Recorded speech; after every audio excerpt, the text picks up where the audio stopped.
Hello everyone, welcome back to the channel. My name is Coredumpina and we are back to continue our playthrough of Pathfinder Kingmaker.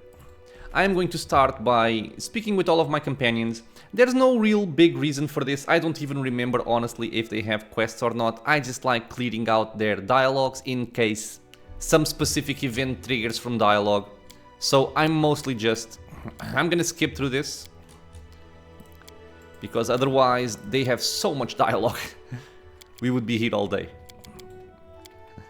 I would say that if it is like, if you're playing the game for the first time, it's worth reading through this because, you know, there's lore and you understand the characters better and whatnot. But if you've played it a bunch of times, then there's no more real reason to go through this. Just don't pick, leave and do not return and you should be fine. Okay, so Lindsay has been cleared out. Here we have Anoriel 8 Eyes. She is actually, I believe, a Pathfinder or part of the Pathfinder Society. I'm actually gonna just read this because I don't remember how this played out. The elf looked straight at you through the tangled hair falling over her face. Hey, you're an adventurer, right? Seeking your fortune in the stolen lands? You aren't the only one of your kind here. Take my advice. Keep your eyes open and watch your back. Sometimes the ones who call themselves your friends are more dangerous than your enemies. Judging by the elf's voice, it's obvious that she started the day with a jug of wine. So who are you? The elf grunts. Anoriel 8 Eyes. Once upon a time I was famous throughout Absalom. Anoriel 8 Eyes of the Reckless 6. Well, glory passes quickly. A few miserable decades later and no one recognizes you on the street anymore. What a shame. Okay, so yeah, so a famous Pathfinder, even though she doesn't say here. I think we can also exhaust this dialogue. What are you doing here? And then you get this option for I need loyal and experienced fighters. We will actually be making use of this sometime in the near future, but not right now. Why are you called blah blah blah? Where were you? Ta-da. Like to join me? New. Okay. Okay. This doesn't matter. Okay, so I need loyal fighters. This is basically your way of hiring mercenaries. I have friends like that. Just decide who exactly you need and they will come on my signal. This will cost you 2,000 gold pieces. So basically recruiting mercenaries will have a cost associated always, and that cost will depend on the level on which you are hiring them. So right now I am level 2. So they cost 2,000 gold. I believe if I go for level 3, I'm not sure if it's 3,000 or if it doubles, because it gets very expensive very quickly. The main issue with that though is that when you hire a mercenary in Kingmaker, they join you at, you know, experience at the start of the level you are on. So if I hired one right now, it would be at level 2 at the minimum experience amount. So again, it wouldn't be that big of a deal, but, you know, if we could work around that, it would be better. I'll decide. Depending on how much money I can get here, I'll see if I hire it now or later. Greetings, you certainly ruffled those villains' feathers. Well, anyway, new day, new troubles. Have you seen the fog? Never seen anything like it before. The road to Restov looks like someone spilled milk and it just hung in the air. I couldn't see anything through that soup, not even with a torch. Feels like witchcraft to me. I'd bet the Stag Lord's involved somehow. Rumors say he deals with all kinds of bad magic. Okay, so tell me about yourself. Why open a trading post in such a dangerous place? I just dislike the noise, Oleg answers reluctantly. I'm from Restov. Cities are complicated. Lots of people and each with their place on the shelf. Bow before this one, fear this other, don't do business with the third, but be sure to be extra nice to the fourth. And villages are a little better. Everyone likes to stick their noses into each other's business. I just wanted a place where I could be my own master. And so I ended up here. Okay, so I need to take care of the Stag Lord. Do you know of anything that will help me find him? That's quite a task you've set yourself on. The Stag Lord has a fortress somewhere in the area, but only a few chosen from the most trusted of this rabble are ever invited. The location of the fortress is a heavily guarded secret, and with this fog hanging around, I'd imagine it would be even harder to find. I suppose you could try to follow the trail of those bandits who attacked the post before. They came from the southwest, from the side of the Thorn River. The fortress might be there, or at least some large camp of theirs where you can find information. Okay, and what else can you tell me about him? Not much. Not like I've sat down and shared a cup of wine with the man, you know. But I think he arrived in the Stolen Lands less than a year ago, from what I've heard. But soon as he got here, he took over everything. I wrote to Restov, tried to warn them that the Stag Lord wasn't some typical gang leader, but they didn't listen. The rumors about him are horrible. He'll kill a person if they so much as disagree with him. He never reveals his face. Those who've seen him up close report the same thing. Ugly scars cover every inch of his skin not covered by his clothes. The Stag Lord's past is a mystery. He just arrived one day. He was immediately a power to be reckoned with. I guess the most surprising thing about him is that he has as many followers who admire him as he has meaning to obey him out of fear. He's got some inner strength in him, or maybe an inner madness. There are many who seem to follow him because of that madness, like it was some kind of virtue. Okay, so some kind of inner power, we'll see about that later. Let me see your wares. We're gonna sell our stuff again, and again we're gonna keep our composite longbow and the light crossbow, just in case we want to use them for something. And right now we are at 1,971 gold. This is actually quite relevant, because we are pretty much on the threshold to hire a mercenary. So I am actually kind of considering getting one just right now, instead of waiting for later.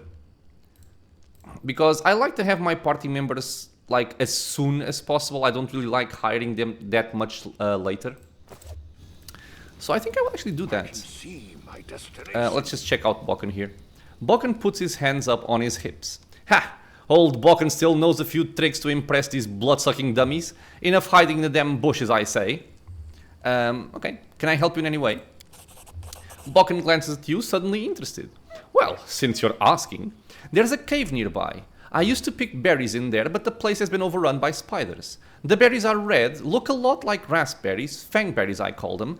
I'd be real grateful if you gathered a basket of them and brought them back. Just be quick, if you do, they spoil quickly. This is very important. Those spiders in the cave are mean. Here, let me give you some alchemical fire. Crafted it myself. Burn those spiders to a crisp. That will teach them for taking over my fangberry cave. I also need a bucket of moon radishes. They're a rare and mysterious plant. I don't know where to find them, but I know that kobolds gather them and value them highly. It's not a huge deal, really. I do it myself if I were younger. But if you're willing, I'll pay you. 3 potions for the berries and a purse full of coins for the radishes.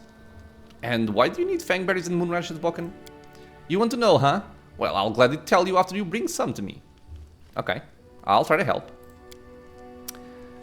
Just watch out, alright? Don't end up someone's lunch. Okay, so show me what you have. Because this guy will also sell some stuff. We have a quest for him, which is important. Let me just see. I do like this wand of mage armor. It's very expensive though right now. Off-trans mutations and bodily poisons will be relevant for a quest later down the line, but not just yet. And he doesn't really have anything else particularly interesting except potions of enlarged person and potions of bark skin. In any case, if I want to reach my 2000 threshold here, what could I sell that wouldn't hurt me that badly? Well, I'm gonna read these books and I'm gonna sell them. Whoops, not that. Okay, 37 gold. Hey, enough. Okay. So I guess I might as well just do this now. You could probably hire one at a later point with more efficiency and whatnot, but I'm fine like this. So, I am gonna hire a mercenary. And if all goes well, this will be the only mercenary we will be using for the entire playthrough. I'll decide later if I need something else or not. So, we will take a second here to choose an appropriate portrait, which we have many of, so it could be a problem. And I'm looking for a human. This is more of a sorceress kind of thingy. This is very explicit. This works. Jesus. Ooh.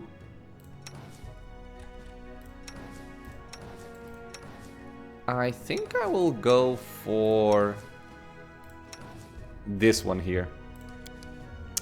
And she will be a lady. she will be human. Let me see. I actually like her just the way she is like this. And we are going to be picking a cleric. Now, the reason why I'm doing this is there are 2 clerics in the game, one of which is actually passable, especially for lower difficulties. He can heal a lot, but they don't really have... Well, they have useful things, but they are not as useful as they could be. They are missing out on some very, very important things that a cleric can have, which is domains. So when you pick up a cleric, and again, I won't be going too much into detail about these things, otherwise it would take too long. But when you pick a cleric, you also get to pick a deity and then domains. So these domains are basically, as we can see here, a divine caster's deity influences their alignment, what magic they can perform, their values, and how others sees them.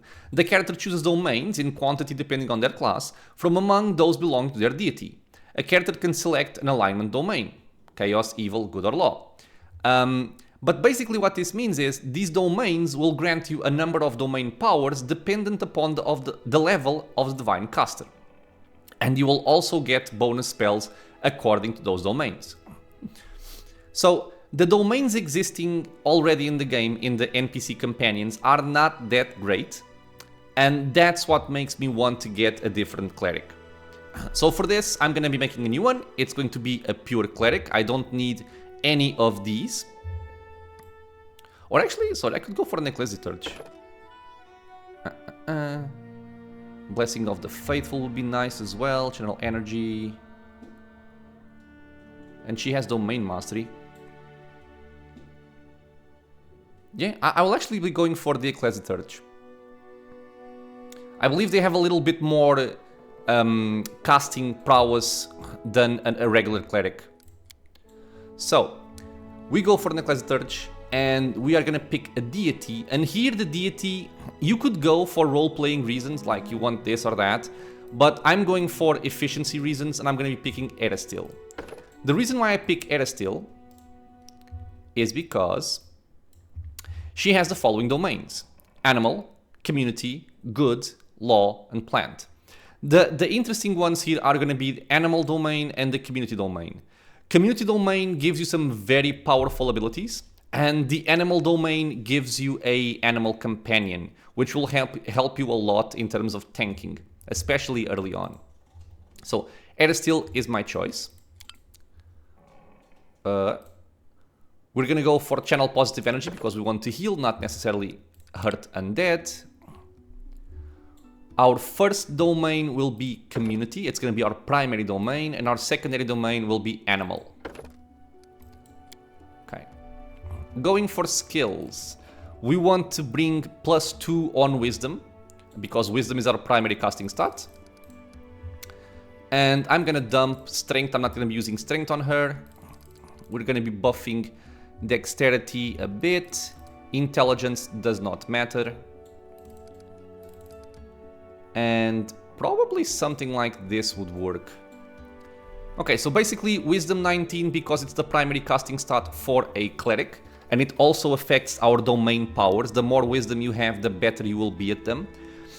More spell slots, more spell DC, all those things are affected by wisdom, so increasing that makes sense. I'm gonna give her some dexterity to buff her AC for a while and also make her something of an archer. She's not gonna be like an amazing archer, but she helps out a little bit with damage.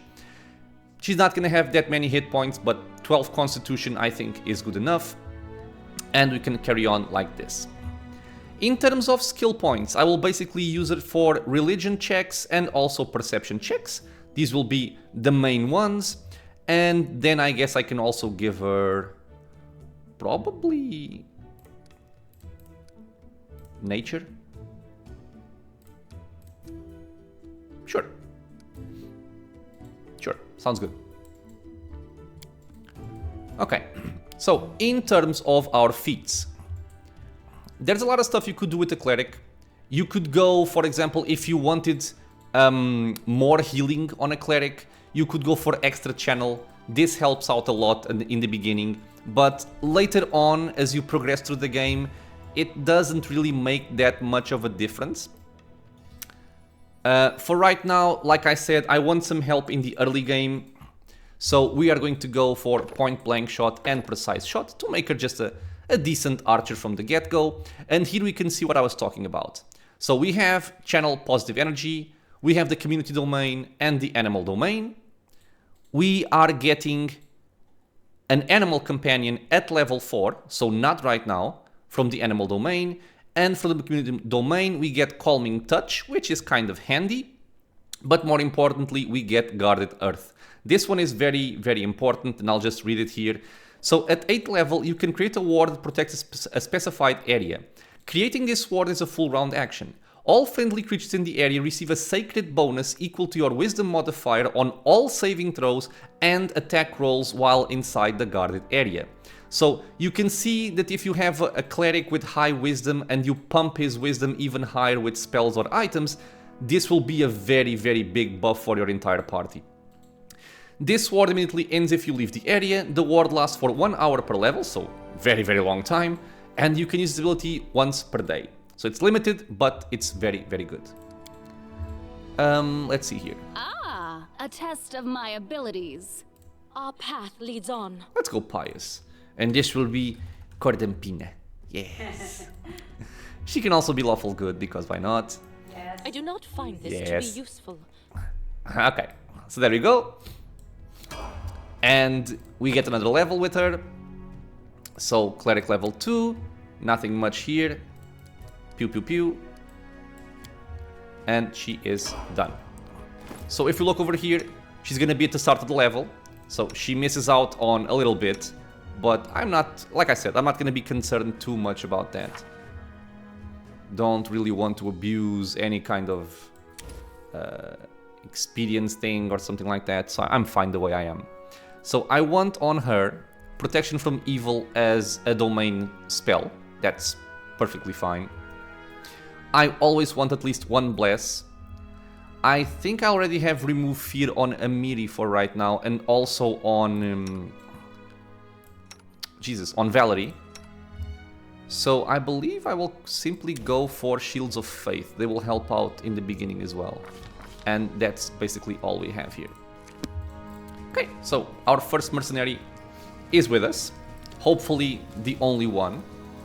We are now... Wait, what? How do I have 419 gold?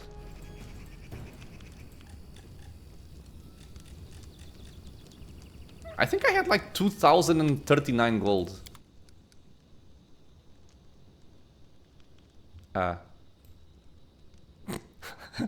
Okay, well, I'm not sure what happened, but I'll go with it. Might as well use this to purchase some things. So this doesn't matter. I guess I'm going to pick up a few potions of Enlarged Person. 4 potions maybe. And I think that will be all, honestly.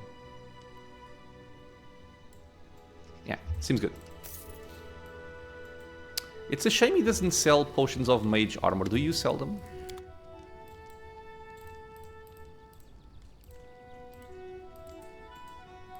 No, you do not. You suck. Okay, well, like I said, let's just exhaust the dialogue here on our companions to get this over with.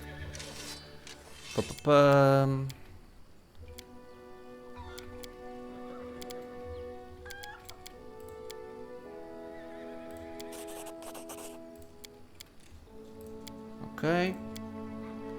Formidable sword. Let's go.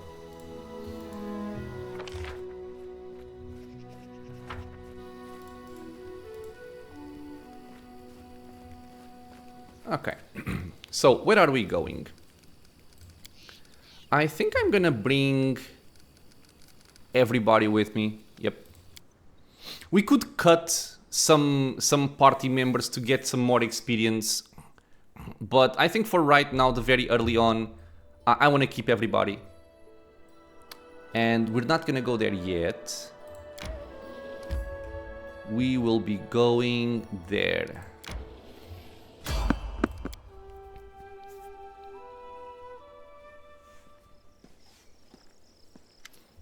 Let me just see something here. Okay.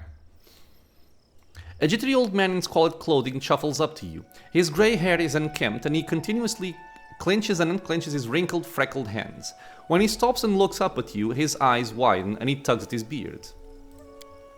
Strange weather. Invisible fog creeping out of the woods, soars beyond the sky, obscures the sun and moon. Strange. The old man shakes his head, his eyes shifting about seemingly at random. I don't like this old man. Looks like the kind who can cast the evil eye. He's not a witch. Who are you? The old man freezes for a moment. Remus. But that won't help with the fog. And what are you doing here? The old man raises a thick eyebrow curiously. I do nothing. Breathe, walk, observe. The fog looks visible enough to me. I see more than ever. I've never seen so much before. The old man wipes his hand across his face and sighs wearily. But someone must look, and no one else can. Invisible fog, does that mean you can find your way through it? The fog is wrong. It hinders your legs, not your sight. I wish not to try. Okay, so I should probably go. The old man stares at you intently. You hasten. You should. Your rival wastes no time. He races, but in another direction. He searches for power. He will find it. My rival? Do you mean Tartuccio? The old man tugs his beard again. He's not tall, but he wants to climb high. Beside him are those who could stand against him, and might yet still. What power is he searching for? Someone else's. Old, but forever young. That which was taken from another. That which gave joy and now gives death. Can you tell me where he is now? He is in an old tomb south of the trading post. Okay, some nice experience here. Thank you. The old man nods.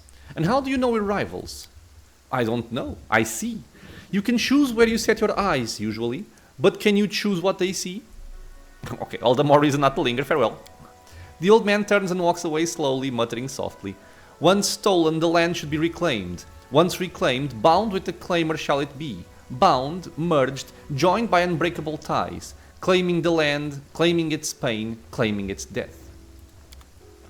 Okay, sir. I don't believe there's anything in this area. And I also want to swap something here on my character. No, that's fine. She comes with the longbow because this is the favored weapon of her deity.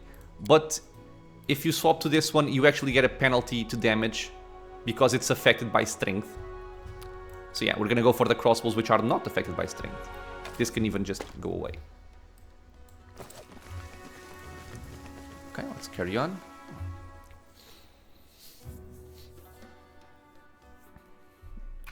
Let's continue going. And I think we're even gonna come over here before we go over there. Because we can get some more experience in this area. Spotted the end. Let's try to avoid. I don't really like random encounters. Even though you can get some experience out of them, it's just kind of annoying. And random encounters are usually one of the more dangerous things in the game. Because you cannot prepare for them. You cannot pre-buff, you cannot, position. Requires your attention. And a lot of times that can end runs. That's actually the thing that I'm most afraid of for this last Azlanti playthrough. Especially once we swap to hard and unfair. I was successful in my search. We got some items there. So, for example, if you wanted to min-max experience as much as possible, you would just come over here with your character alone and just get all of this experience. Davik Nettle. The corpse's face is bloated from being so long in the water. The stench from its toothless mouth is so foul that your eyes begin to water. Wonderful. The hand, clenching a sinister-looking spear, is covered with scabs. Suddenly, you feel faint, as if a cold, wet hand is placed heavy on top of your head. Wet hair sticks to skin and trickles of icy cold water run down your face and shirt. A hoarse whisper rises inside your head. There you are. Who are you? Davik Nettle, or Davik Nettle. A storm of bright images flashes before your eyes. A long time ago, this person, then a living man, came here from Brevoy, constructed a rope bridge, built a house and lived in it, collecting payment from those who crossed the river. How did you die? You see a vision of a lovely spring day. Sunbeams shine warm against your cheeks. 3 men approach the house by the bridge, one of them wearing an antlered helm, the Stag Lord. Angry faces, a quarrel, the glint of an unsheathed sword. Suddenly the Stag Lord's greedy eyes are twisted by surprise. The master of the house has unleashed his hounds. A burning smell stirs you awake to the sound of loud barking. Flames are crawling up the walls. The sound of breaking glass, the bitter cold night air. You are outside. Outside the house, and something is wrong. An arrow strikes deep in your shoulder. You hear the guffaw of 10 throats. You run, already in the middle of the bridge. The man in the antlered helm cuts one of the ropes. An ear-splitting scream fills the air. Okay, so that's how he died. And what do you want from me? You see a vision of a man wearing an antlered helm. You hear a muffled groan and the helm drops to the ground with a loud thud. Your hands are covered with hot blood. Too much blood. Death to the Stag Lord. Don't you hate it when someone asks you to do something you were going to do anyway? It makes me want to do nothing just to spite them. Thank you, Lindsay. Why must I be the one that does it? You feel invisible fingers, cold as stone, draw aside a wet strand of hair from your forehead. Okay, well, I was gonna do it anyway, so very well, I shall meet your vengeance upon the Stag Lord. The drowned man who'd been sitting motionless nods his head. Come later, take the spear. And we get a lot of experience for it. And naturally, this experience is being divided by 5 people. So if you came alone, that would be, you know, more for your main character.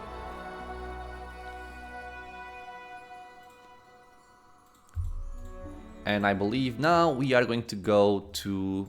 not here. We're gonna go to the Thorn Ford.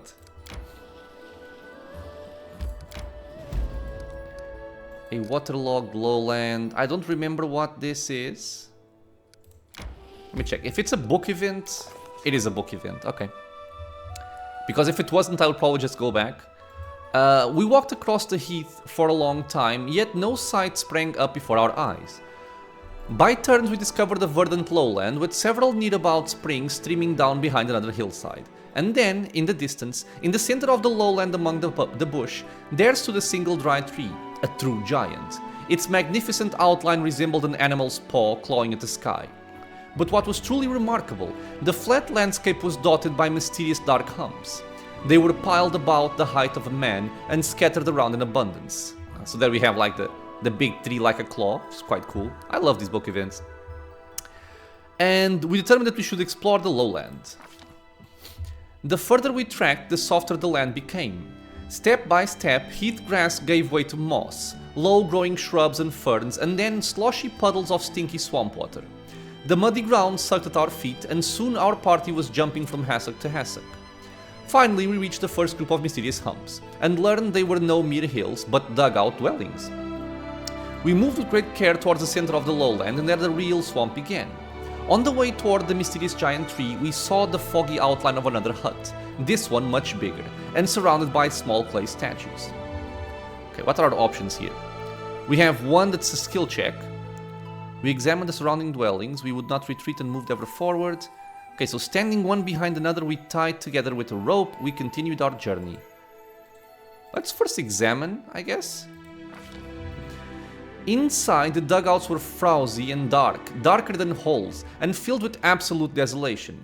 There were no windows in these mud walls, no furniture or other homely items, except for the odd piece of tattered wicker.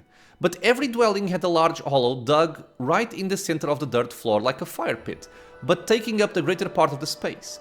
They were filled with standing water and reeked beyond description. Okay, wait, what? This is... okay. So let's try this lore check. We succeeded, nice, 108 experience right there. We walked slowly, and this cost us a rope for extra safety. Let me see if it shows here. No, it doesn't. We walked slowly, carefully choosing our way, keeping to drier ground as much as possible. But the further we went, the more difficult it became, and soon we were wading waist deep through the cattails. Frogs croaked loudly as we peered anxiously into the cloudy water, struggling to make out what shadows flitted along the bottom. We often stumbled and lost our balance, but our trusty rope and the aid of our friends saved us from being lost to the bog. So usually you will have items such as a rope or a crowbar or something like that that will help you succeed in these checks, or I believe just straight up make you succeed in them. The insatiable bog gurgled hungrily after us, but we didn't look back. Sodden and weary, we finally made it back to solid ground, and a palace of sorts rose before our eyes. A spacious hut made of mud like the rest, but decorated with pebbles, bones, cattail spikes and snail shells. In front of the palace was a wide and shallow reservoir. Its green water reflected the leaves of huge ferns and primitive clay figurines. The buzzing of gnats was nearly deafening. We were not far to the center of the swamp, and a firm and steady path led there through the thick bushes. At its end, that tall, dry tree stretched mightily upwards, clawing at the firmament. I like we have like some frog statues, or just frogs up here. Okay, and again, another check here for knowledge worlds. We can peek. Well, let's start with this one. We carefully examined the clay figurines, trying to fathom who they might portray. So these ones here. This is kind of a... we have to roll higher than 10. We failed, because we rolled a 9. Wonderful. Goggle eyes, flat heads with no necks, ears or chins, ugly long legs, unnaturally bent. These mysterious clay sculptures depicted some uncanny cross between a frog and a human. Okay, so that failed. We peeked inside the hut. The palace was twice the height of other huts, and its entrance was wide enough that three could walk abreast. The walls were decorated. An unknown builder had scratched drawings in the clay while it was still wet. The faded scroll depicted huge amphibians devouring smaller figures. Some frog-headed, others not. 3 of the 4 rooms boasted large holes filled with water, just like the other dwellings, though here there were steps descending into them, cut into the dirt. In the furthest room we found equipment decorating the walls, leather armor, spears, clubs. To our surprise, a number of items were well preserved. The hut was clearly deserted, so we felt no shame in taking some of it with us. So we got a short sword, leather armor and some gold. Awesome. Okay, so we moved forward, seeing we'd drawn so near to our goal. It was ever so lovely to walk once again along the well-trodden path. Our soaked clothes imagined being dry, and our mood at once lifted. The bushes that bordered the path seemed to wave at us amiably, with their juicy green leaves and shiny bright red berries. A fresh wind puffed away the rotten smell, and it finally felt like the swamp might be nearly behind us. But then, the wind stopped blowing, and the thorny branches continued to move, and we heard a loud shout. Coredumpina, who was watching our rear, pointed to a surging, crawling wall of green, filling in the path behind us. The surrounding thicket was coming to life. Its branches reached out with a soft swishing sound. Drops of sap oozed from their thorns, gleaming in the emerald dusk. The path was disappearing. There was no way back, and the clear space ahead was closing.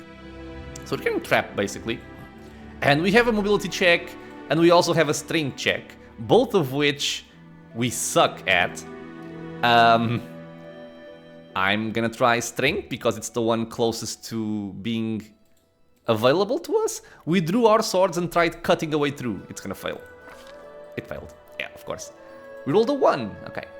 Alas, we'd merely wasted precious moments. No matter how many grasping green shoots we cut, more only grew in their place. The only thing left was to run for our lives. Green walls closed in around us, branches grabbed at our sleeves, wicked thorns scratched our hands, and our faces burned with acidic sap. Roots tangled our feet and our blood fell on the leaves, but with great effort we broke away at last from the grasping green. Finally, after what seemed an endless trek, we came upon the gigantic dry tree that had so intrigued us from the beginning. Lo and behold, we saw an idol cut in its trunk. A huge horned three-eyed toad. Its googly eyes made it look both cruel and dumb, almost idiotic. Its muzzle hung half open, sharp-toothed with several hanging tongues. Deep brown streaks oozed from the corners of its mouth. Okay, now we have a lawful good option and a neutral option, which I believe both will end the event, but we can also use religion to try and glean what sort of idol it might be. And we succeeded, nice. There could be no doubt, this was Gogunta, master of the great swamp in the demon abyss. But what is this? While we're examining the idol, a large bright blue dragonfly came out of a hollow in the tree and sat invitingly on the very tip of one of our noses. It was so remarkably strange. It didn't react to our movements and seemed quite content to remain where it sat. Okay, so basically, lawful good, the idol reeked of evil to say the least, we were certain we must destroy it. And normally, if you've been following, this would be something that I would pick. But the problem with, well, not problem, but the thing with Pathfinder and gods and deities and whatnot is they tend to place curses upon people who, mess with their shrines. So I will not actually be destroying it. And I won't be going for chaotic evil either, even though it could maybe give us some experience. But suddenly Cordon grabbed the dragonfly and held it in front of its mouth. Oh god, it just decided to eat it. So yeah, we're not going to be doing that. So we're going to go for the neutral one. We thought better of interfering with the sinister idol and continued our journey. Why awaken mysterious ancient forces? We turned around and went back, this time avoiding the flesh-eating bush. Okay, so it's just a way to get some experience, but we did lose some HP while fighting, the green walls coming upon us. Which is a shame, but it is what it is. Let's try and avoid. Okay, good. Continue. Don't want to go to the ancient tomb. It's going to be for later. We are starting to get fatigued, which means it's about time to rest. Of course, we have a random encounter that we can't evade right at the end.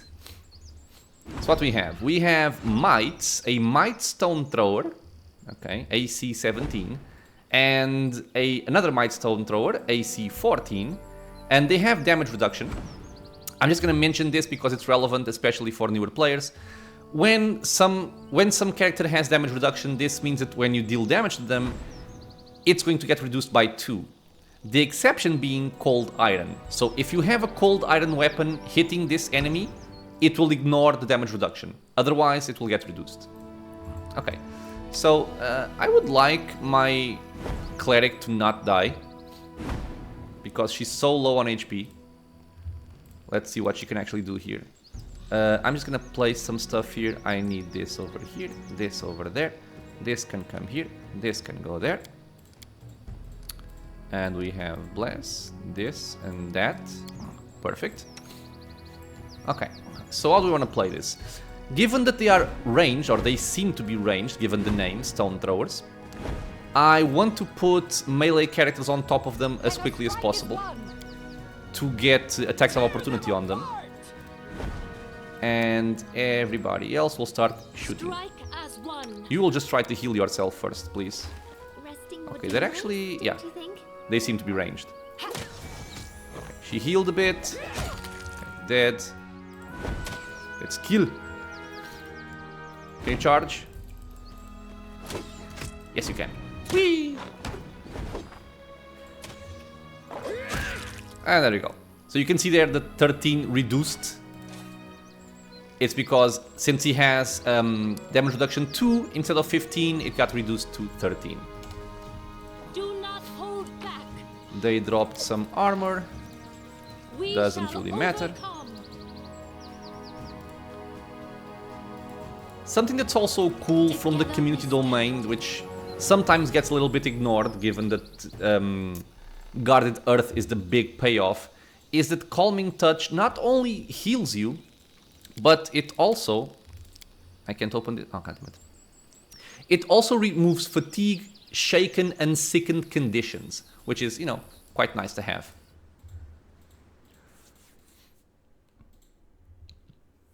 Resting would be nice, don't you think? Okay, let's rest. And this is the resting interface. Basically, this is just something you have to deal with every couple of minutes, I guess, while traveling in the world. And you have to manage your people for their given roles. So in this case, what we have here is somebody that's gonna hunt, or you could use rations. We have someone giving the camp some camouflage, which is also her, I guess. No, Lindsay has 6 camouflage. I don't care very much about the cooking right now. I would prefer to not get ambushed. You can also hunt, right? Yeah, 6. Oh, this actually doesn't help too much. So you go over there, you come over here. Okay, perfect. And you can scout. Okay. In terms of special roles, there's nothing here that really makes a big difference for what I'm trying to do. So like it like this. She hunts, you camouflage, I cook, I'm gonna fail, and they watch over us while we sleep. Let's begin resting. And I am going to skip all of this banter. Something else that's noteworthy to mention, given that there are time-sensitive quests in the game, and maybe even some other hidden bonuses in the game tied to time, if you want to minimize the time you spend while traveling, you can just carry around rations and basically just always hit rations. That will minimize the time you spend resting by a lot. In my case, I'm not particularly worried about that, so I'm just gonna hunt and that's fine. I want you guys like this. Okay, so to the Thorn Ford we go. Okay. And now this area, the main interest point of this area is here. But if we go here first, it removes the option of doing something on this corner. So we're gonna go left first. It doesn't matter too much, but again, just showing something off here. We also have to be careful for traps. There's one. There's two.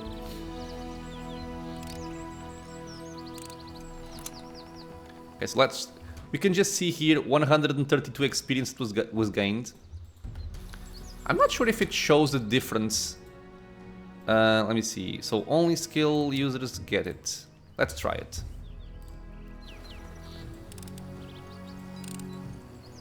Oh, come on, don't fail now. Okay. This is punishment for doing that, I guess. Okay, so go away. Everybody fall back. Leopard. This isn't dangerous, but might as well do things properly. There we go. I just wanted to see the experience from the check, but alas. I was unable to do so. Whoops, not that. So let's... Why am I being blind? Here. Okay.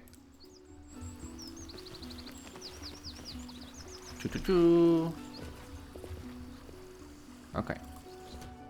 So here you can see there's a bandit, and there's also another bandit hidden down here. And this is the reason why I like doing this first, because if you go to the bandit camp before you come here, they will no longer be here.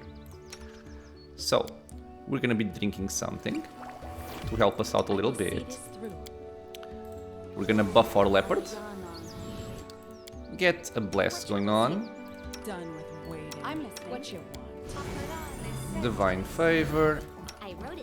And you can sing. And we're gonna go. There he is. So that guy, he's kind of dangerous actually. Let's toss him some damage. And my ranged characters, I actually would prefer that they shoot this guy because we cannot reach him with melee weapons. Okay, so Mr. Leopard, Valerie and Amiri take care of this guy, and we take care of the guy above. Okay. Our Leopard is doing a good job. Enrage. That one's dead. Good. Perfect. Okay, so we can turn this off. We can turn this off. Let's check out our loot. I like doing this just to show that this exists. It's very easily missable. And it does drop a gnome hooked hammer +1.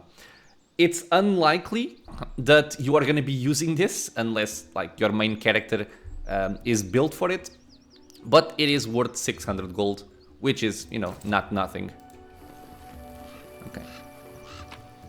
So here we also get a ring of deflection +1, which is gonna be very, very handy, because again, this is a game of stacking numbers, and especially early on, the more you can get, the better. So this will go here immediately, because she is our front line. Masterwork Heavy Flail is gonna be for selling. And now we can go to the bandit camp.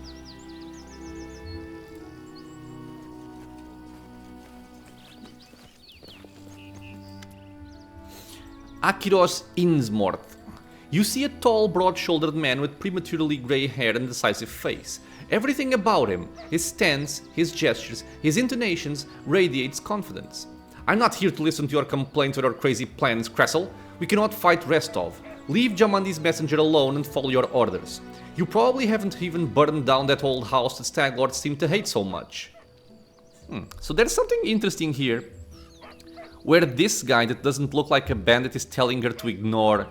I'm not sure if it's us, but it kind of looks like it. So, a bandit responsible for collecting taxes for the Stag Lord, one of the first dwellers of the Stolen Lands who you met on your arrival. Is the Stag Lord just going to hide in the fog forever? Kressel hisses angrily. If we don't show them our strength, they'll think this land belongs to them. When are we going to do something worthwhile? Something more than just stealing from these spineless hogs? She stops as she notices you. Damn. The man turns to you calmly. Ah, you must be the guest from Restov. Well, I always have preferred to solve things face to face. I am Akiros Innsmouth, the Stag Lord's right hand. We should talk. And just what do you want to talk about? I'm sure you've heard many stories of the Stag Lord and his people. You probably think we're flesh-eating madmen. We're nothing of the sort, I assure you. We essentially want the same as those who sent you, ownership of this land and the right to take payment from those who live and work here. The Stolen Lands aren't part of Brevoy, despite what anyone may think. My commander has as much right to this land as Jamandi Aldori. I personally forbade Kressel's people from harming the owners of the trading post. They paid on time and worked dutifully. At least until you showed up and disturbed things. Really? That wasn't me, man. But despite that, does this really need to end in violence? Restov is too far away to be able to effectively control these lands, and I don't want to lose any of my people. So please, leave the Stag Lord be and live in peace. Now, again, we have some options here, and I'm gonna start with these one on the bottom. You can say something like, unfortunately there can be no peace between me and the Stag Lord, I've seen too much, I won't allow him to keep robbing the settlers, which I believe would end in combat. Chaotic good, I shall stop the Stag Lord and the evil he commits, same thing. Neutral, willing to talk. Neutral evil, Restov promised me a barony for the... Akitos and I intend to collect... Okay. However, you do have this one here that says requires good. So this is a big bonus for, you know, harder difficulties, especially on Last Azlanti, because this fight can be very deadly. But if you are good, you can say, why not turn that around? No matter what you say, Akiros, the Stag Lord's not some ordinary ruler of an ordinary country. He can barely control his gang, and neither can you, or you wouldn't be arguing with Kressel in the middle of the woods. You both seem like reasonable people who simply chose the wrong leader. Leave him, or help me find his fortress and we can part in peace. Akiros smiles. A valiant effort, but no. Just your charm and the ghost of the ferocious Jamandi won't be enough to make me turn traitor. Farewell, and please think on my words. He turns and leaves. However, Kressel has something to say. Something in your words seems to have impressed Kressel. She frowns for a moment, then spits. Fine, I won't cut your throat, for now at least. But I also won't kneel to some Restov upstart. Why would you try to make peace? Are you just naturally kind? Or have you been listening to Svetlana? So this is the person she told us about, dual-wielding axes as we can see. Is it so hard to believe I simply might not want unnecessary bloodshed? You know, life hasn't been so good to me, Kressel replies, sullen. Why should I trust you? Alright, here's my piece. The Stag Lord's been spending more time keeping an eye on the bottom of his glass than on what's going on around him. If we won't answer an insult from some Restov crook like Jamandi, then you're right, we chose the wrong leader. So go ahead, do whatever you're gonna do. I won't stop you, but I won't help you either. And here, give this to Svetlana. The Baronet places a ring in your hand, then leaves. And here we go, we get Svetlana's wedding ring without having to actually kill her. And we got a lot of experience for it. So yeah, basically a non-violent approach. We got a lot of experience, we complete the quest, and, you know, we avoid a very dangerous fight. A watchtower. And here we have Mr. Jod Kavken. Some interesting names, I would say. You see a dark-haired man of about 45, though the wrinkles on his face make him look 60 at first sight. He's currently a prisoner, judging from his tied hands. He slouches a bit, squinting short-sightedly at the light as he moves his lips as though speaking to someone invisible. He jerks his head up as he notices you. Praise Erestil! Someone finally chased off those scoundrels. Thank you, stranger. My name is Jod Kavken. I am a priest of Erestil, from Galt. Those bandits attacked me as I was crossing the river. Said they wanted to take me to their leader and make me heal their wounds. Not a chance. The strength granted me by Erestil is meant to help honest people, not robbers. Okay, so first of all, let's just release him. So it's a good option. I'm glad I could help. Jod mutters a bit, rubbing his hands. Oh, these times. To be a surprise to meet an honest man is to see a manticore at a vegetable stall. Thank you for your help. I've exhausted my supplies of prayers, but I'll gladly repay you in the future once I've restored my strength. Come to me if you ever need to be healed or blessed. And basically he goes to, yeah, Oleg's trading post. I'm afraid an old fool like me won't be able to handle the mission given me by Erestil on my own. How can I search for the temple when the bandits around here won't let me take a single step? I'll head to Oleg Leviton's trading post to rest and think on what to do next. Please, traveler, if you happen to discover the ruins of the Temple of the Elk, come inform old Jod. My gratitude will know no bounds. So again, we rescued someone, and we got a new quest. We get some items here, we're gonna check them out soon. We have unlocked something, awesome. We got some new items. Same thing over here, and now, let's see if we can make this happen. I'm usually very unlucky with this, I will just say that. And let me just check something. A +2 sacred bonus on attack rolls and skill checks as well. So this will be relevant here. Because there is a perception check here. Or a lore nature one. I'm not certain which one it is. But she has 9 nature, 6 perception. 7 perception, 6 lore. Okay, since I'm kind of unsure which it is, I'm gonna give this to her. So I'm gonna buffer to get a tiny bonus to her skill checks, just to help out. It doesn't cost me anything, no resources are spent. Lasts for a very short time, but it doesn't matter for something like this, so let's go. Yeah, perception. I only have +8, god damn it. The bandits' belongings are piled together in a messy heap. So let's search the belongings for information or valuables.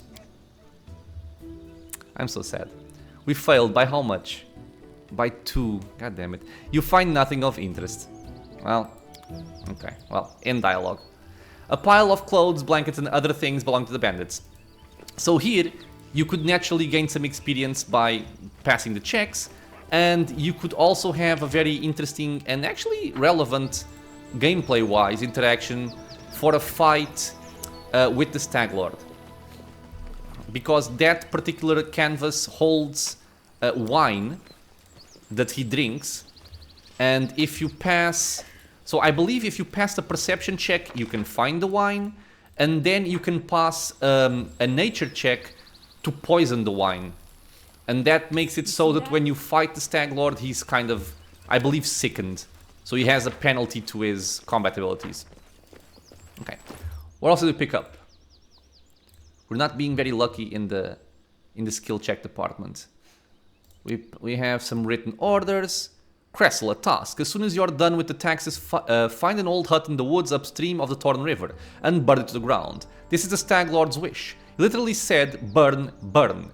It was originally going to be Dovan, but he grew upset when he learned nobody lived in the hut. Said burning houses with no one in them was boring, so I said I'd send someone more reliable. It's a strange task, but try to finish it quickly, and no asking what the or why bother with this trifle instead of preparing for war with Restov. We'll get to that. We got a recipe for sweet pancakes. This I'm just gonna open up. I'm kind of used to opening up the books because in Wrath of the Righteous you actually get bonuses by reading books. So I'm just trying to make sure that I'm not missing anything. Although in Kingmaker I don't believe it makes a difference. Okay, so let me see. I think I can discover an area around here. Yeah, the old Sycamore. This is the place we're going to be going next. And it's also a place that's more relevant further down the line. We're going to get a quest to come here shortly that's actually part of our main quest. But for right now, the main reason to come over here is to obtain some experience that otherwise you would not get. And it seems kind of silly, but it is by killing the wildlife, sadly. Why is my formation messed up? This is wrong. I want this like this. Okay. Now, these aren't difficult at all, so it's kind of just an easy way to get some experience.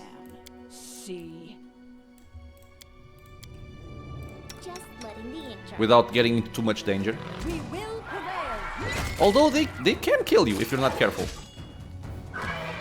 Yeah, for example, Amiri is kind of tanking right now because I messed up the positioning. But if I try to move her, she's gonna get 2 attacks of opportunity, which I also don't want. Let's see if we can hurry this up before she dies. Holy crap, man, this guy is angry. Okay, give me a potion. Potion, drink a potion. Come over here, Lindsay. Sing! Okay, now there's only one left. I'm actually gonna pull her back. She took an attack of opportunity, but she lived. That's what matters the most. And you can see you actually get 108 experience from each of them, which is, you know, it's something. It is definitely something. Okay, so I do very much miss the option from Wrath of the Righteous, which is just heal until full. There's a lot of quality of life improvements that happen in the expansion that this one is missing. Okay, here I think we actually have a few of them. So we do need to be kinda careful. And I do wish I had a potion of mage armor. Currently I do not. Okay, how many are they? And I'm gonna buff my leopard here a little bit. Okay, he got spotted immediately. Wonderful. Okay, let's just go over there. Let's make sure that he gets all of the attention before we... Well, him and Valerie as well. Before we go in with Amiri. And I'm not planning on spending spells here, at least not yet. Sing. This might actually warrant a spell. Okay. Let's get a grease over there. Maybe not. No, never mind, it's fine. We're good, we're good. Amiri, don't! God damn it. Okay, everybody focus here. Dead. My leopard is low. I think he swapped focus for Valerie, which is fine as well.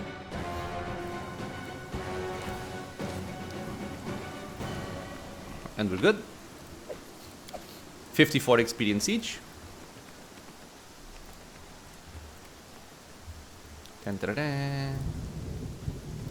But yeah, basically if you don't do this before advancing on your quests, you won't be able to get this experience. Which is kind of weird, but you know, it is what it is. How long do you still have this for? 17 seconds. Okay, go. I am yours to command. Everybody else just shoot from afar.